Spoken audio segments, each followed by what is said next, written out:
नगरविकास खात्याचे मंत्री, तेव्हाचे मुख्यमंत्री एकनाथ शिंदे आणि त्यांचे हस्तक संजय शिरसाट यांनी संगनमतानं ही जमीन बिवलकर नावाच्या व्यक्तीला दिली. सिडकोचा विरोध असतानाही अधिकाऱ्यांचा ही जमीन बिवलकरला देण्यात जेव्हा विरोध केला तेव्हा त्यांच्या बदल्या करून फक्त 25 दिवसासाठी संजय शिरसाट यांना सिडकोचं चेअरमन केलं. 50,000 कोटीचा हा व्यवहार आहे. याच्यामध्ये संबंधित मंत्री आणि तेव्हाचे सिडकोचे चेअरमन यांना 20,000 कोटीचा मलिदा मिळाला. तुमचं म्हणणं असं आहे की त्यांनी 5,000 कोटीचा घोटाळा केला वगैरे.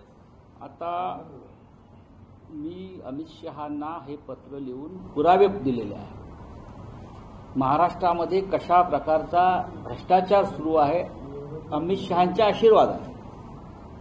माझं पत्र जर आपण स्पष्ट पाहिलं असेल, तो कागद प्लीज दिले.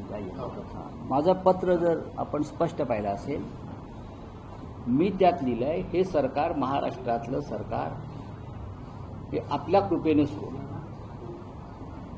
त्याच्यामुळे महाराष्ट्रातल्या भ्रष्टाचाराच्या, व्यभिचाराच्या प्रत्येक घटनेला तुम्ही जबाबदार आहात. हे सगळे माझे सहकारी मागे आहेत. त्याच्यामध्ये आमचे ॲडव्होकेट स्वप्नील आहेत, आमचे पंडित अविदेश शुक्ला, हे तेच प्रकरण माझ्याकडे, त्याचाच अभ्यास आमच्याकडे चालू होता. 5,000 एकरची जमीन वन खात्याची,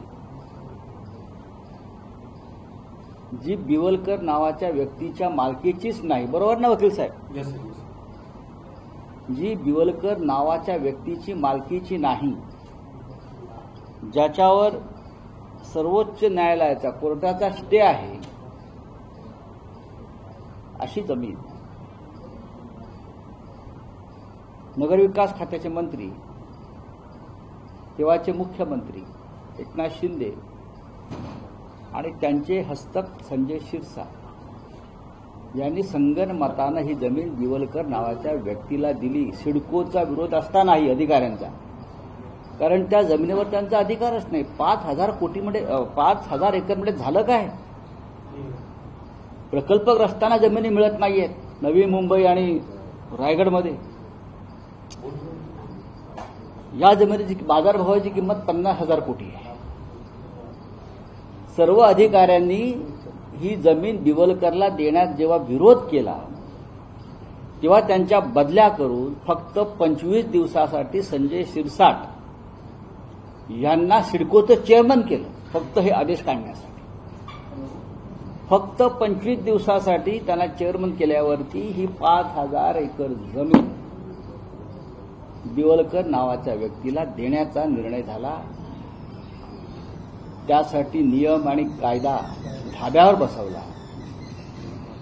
साधारण 50,000 कोटीचा हा व्यवहार आहे. याच्यामध्ये संबंधित मंत्री आणि तेव्हाचे सिडकोचे चेअरमन यांना 20,000 कोटीचा मलिदा मिळालेला आहे. लक्षात घ्या, आकडा लक्षात ठेवा, 20,000 कोटीचा. आणि या लुटीतले 10,000 कोटी दिल्लीमध्ये आलेले आहेत बॉसला. बॉस आता त्या पक्षाचे बॉस कोण आहेत ते त्यांनी सांगावं. मी माझ्या पत्रात स्पष्ट लिहिलेलं आहे.